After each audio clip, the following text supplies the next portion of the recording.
Every day, Sir Topham Hatt came to the station to catch his train. "Hello," he always said to Thomas.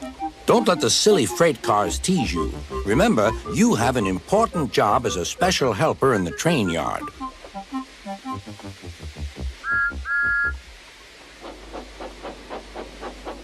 There were lots of freight cars, and Thomas worked very hard pushing and pulling them into place. There was also a small coach and two strange things his driver called cranes. "That's the breakdown train," he told Thomas. "The cranes are for lifting heavy things like engines and coaches and freight cars." One day, Thomas was in the yard. Suddenly, he heard an engine whistling. "Help! Help!" A freight train came rushing through much too fast. The engine was James, and he was frightened. His brake blocks were on fire. "They're pushing me! They're pushing me!" he panted. "On! On!" laughed the freight cars, still whistling, "Help! Help!" Poor James disappeared. "I'd like to teach those freight cars a lesson," said Thomas the tank engine. Soon came the alarm. "James is off the line! The breakdown train! Quickly!" Thomas was coupled on, and off they went.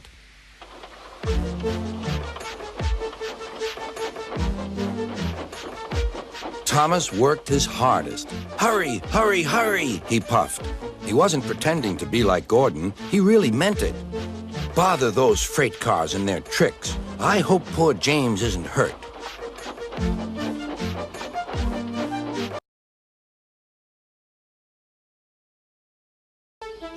James's driver and firemen were feeling him all over to see if he was hurt.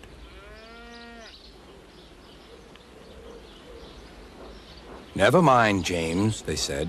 "It was those silly freight cars and your old wooden brakes that caused the accident." Thomas pushed the breakdown train alongside. Then he pulled away the unhurt freight cars. "Oh dear, oh dear," they groaned. "Serves you right, serves you right," puffed Thomas. He was hard at work, puffing backwards and forwards all afternoon. "This'll teach you a lesson, this'll teach you a lesson," he told the freight cars. And they answered, "Yes, it will, yes, it will." They left the broken cars. Then, with two cranes, they put James back on the rails.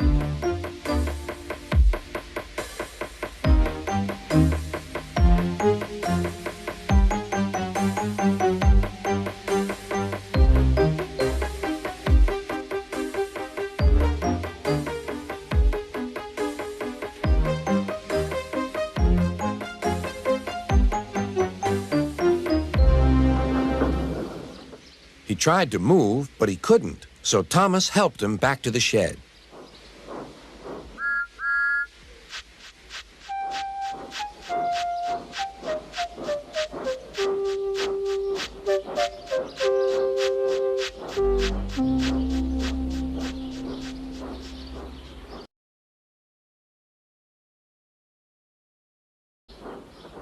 Sir Topham Hatt was waiting anxiously for them.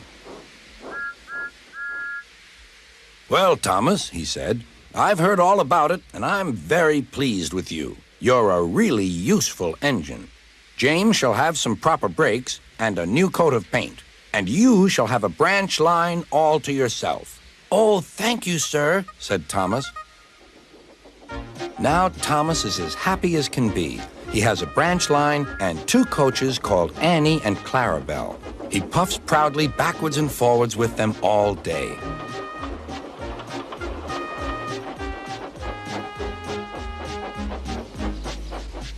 He is never lonely. Edward and Henry stop quite often and tell him the news.